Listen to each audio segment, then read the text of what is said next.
two uniquely different FPV goggles or FPV headsets from DJI here, but there's a lot of similarities between these two. So we've got the Goggles N3, which came out not long ago, and then the Goggles 3, which originally came out with the Avata 2. Now both headsets can work with the Avata 2 and the DJI Neo. These guys here, the Goggles 3, can also work with some other drones as well. But in terms of its FPV offering, it does work with both the Avata 2 and the Neo. Now you'll notice immediately the size difference here, right? You can see, let me just move this out of the way. You can see that the N3 is significantly longer along the top there. If I'm to put this on top, you can see the difference, right? There's definitely a lot more length here. So in terms of the comfort of these, they can pull forward just a little bit purely because they are a little bit more front heavy, right? They're a little bit longer there. This definitely offsets it nicely. You can adjust this for its tightness by twisting. When we look at these, they are definitely the ultimate fit. They're definitely the more premium offering here. A lot more compact. They feel more comfortable on your head, a lot more lightweight. But again, there's a lot of similarities here. So if we have a look, we do have some great features on both. So you can utilize Easy Acro with them. There's some really cool features through head tracking. There's defogging on both, so they can both defog, which is great. One of the big calling cards of the Goggles 3 is the fact that they have diopters. So you can actually adjust the lens here. You can adjust both lenses individually. They are two individual OLED panels or screens behind here, so you can adjust the width of the lens and also the diopters depending on your sight, and then you can lock them into place like so.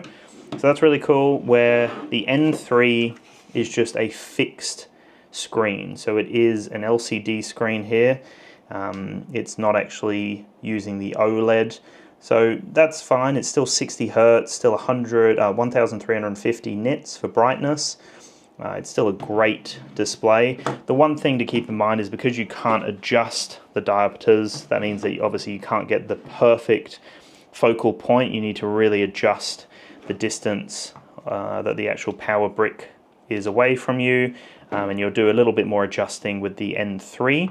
But what is cool is that you can use your glasses. So you can wear prescription glasses in here, where on the Goggles 3 you are not going to be able to do that, right? So that's a big calling card of this. You can wear your prescription glasses, your sunnies if you really wanted, but mainly prescription glasses.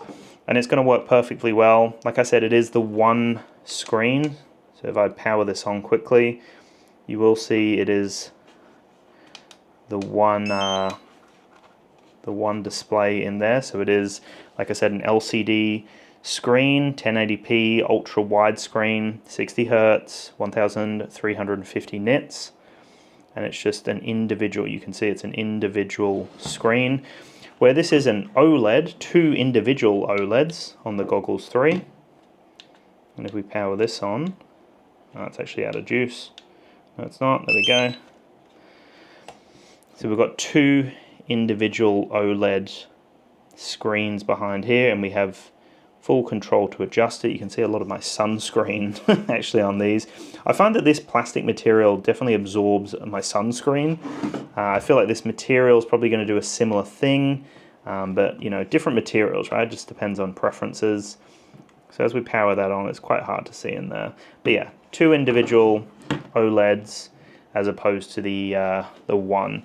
Range is similar across the board, battery life is similar across the board, functionality, like I said, similar across the board. So they're both great. It really just depends on what drone you've got, what your budget is, what your preferences are.